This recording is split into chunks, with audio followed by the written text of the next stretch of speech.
Hey everybody, Phantom Slave here, and today I'm going to show you multiple ways to win the top lane and come out ahead of your opponent. Before we get started, always remember that wards are not a support only item. Map vision is absolutely vital to winning your lane, and a ward is worth roughly 5 minions worth of gold. If your lack of vision makes you die to the enemy jungler, you're going to miss at least one wave of minions, possibly more. So just buy some wards and save yourself a lot of heartache. In the current meta, top lane is full of bruisers, tanks, and assassins. Each of these champion types will focus on different builds and have different damage types, damage potential, and durability.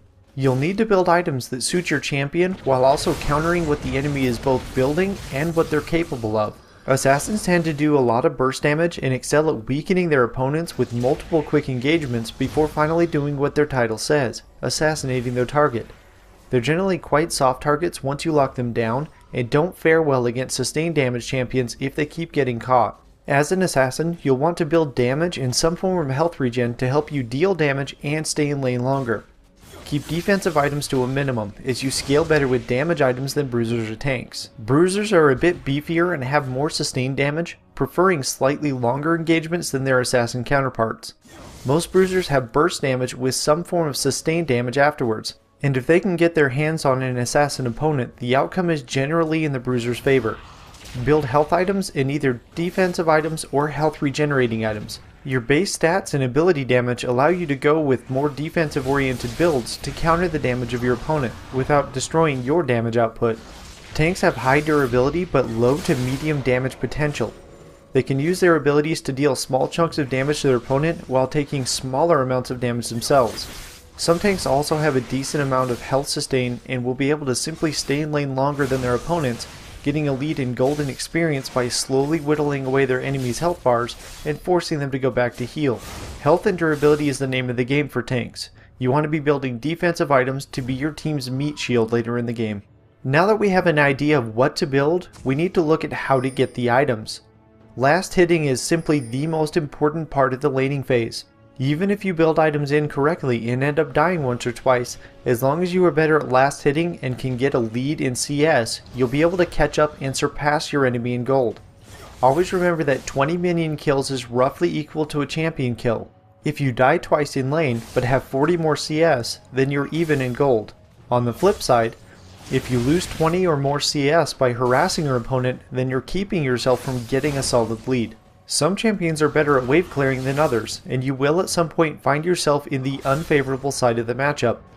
Learning how to last hit minions under your own tower is absolutely vital to winning your lane in these situations.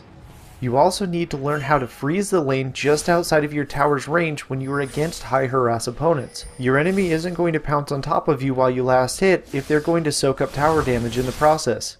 If you're unsure on how last hitting works or how to properly last hit under your tower, please watch my last hitting video linked in the description below. The quality of the audio isn't the best, but the advice I give is solid and will help you be more efficient at last hitting while under your tower, while also giving you ideas on how to avoid being harassed by your opponent. Once you've got a handle on CS and are fairly consistently getting more last hits than your opponent, then you should begin working on harassing your opponent without losing your own CS. Each champion has a different method of harassing. Some have a longer range and can harass from a distance, while others have gap closers and can pounce onto unsuspecting enemy. The whole point of harassing your opponent is to make them lose CS, punish them for getting CS, and even sometimes you'll get to force them out of lane. If you're able to zone your opponent away from the creeps with even the threat of your harassment, then you'll be able to free farm and deny them gold and experience. Level advantages are huge.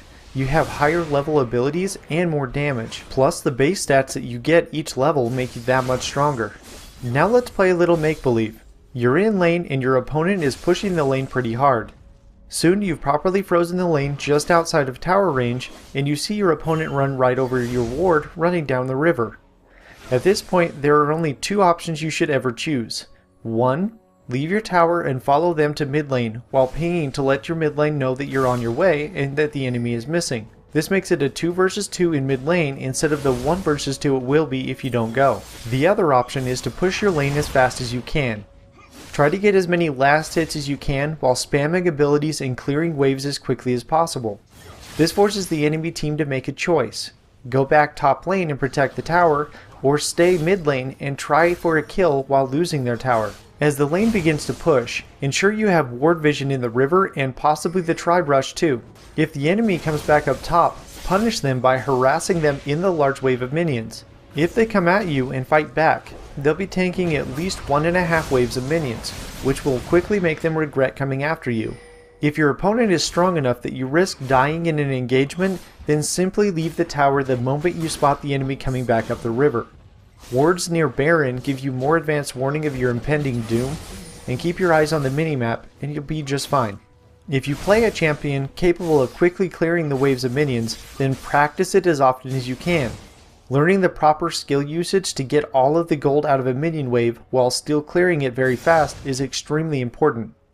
Quite often I see an enemy champion leave their lane to go roam, and my teammate will stay there, slowly and carefully last hitting minions, taking their time not to push the lane. After a couple of minion waves, their lane opponent returns from a successful gank and begins clearing the large wave that my teammate has inadvertently created for them. This is so absurdly counterproductive that it boggles my mind, yet I see it in at least 1 out of every 3 matches. I've now armed you with some good information on how to win your lane. It's up to you to figure out which matchups your favorite champions excel at and which matchups they suffer from. I'm going to leave you with one bit of advice. Just because you won your lane does not mean it is your team's fault you lost the game.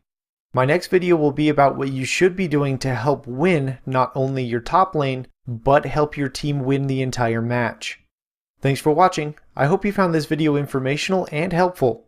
Please subscribe to my YouTube channel and head on over to justusgamers.net, the home of my League It To Me videos and guides.